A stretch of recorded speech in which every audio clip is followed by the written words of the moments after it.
This is Chris from thetraderguy.com taking a look at the upcoming April 10th trading session. I've got the euro dollar in front of you, and I'm choking up a little bit on this chart down to the 4-hour time frame.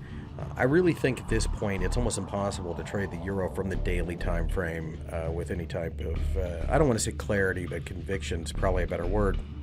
But one of the things that is kind of hard to dispute is a lot of times you'll see that at the large round numbers there is a certain amount of order flow, reactions. It's not perfect, but you can certainly see here at 1.06 the market's reacted to this several times. I also have, this is the 50 moving average.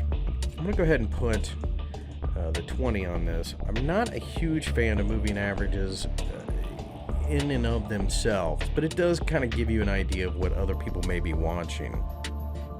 Now, when I look at this chart, the first thing that I would notice is both moving averages are definitely sloping down. There's definitely more downward momentum recently than upward. We did find a little bit of support here on the last candle for Friday, but that is one of the things that I would point out. It was the last candle for Friday. The MACD seems to be turning back down again. So I think at this point we are starting to see more negative bias.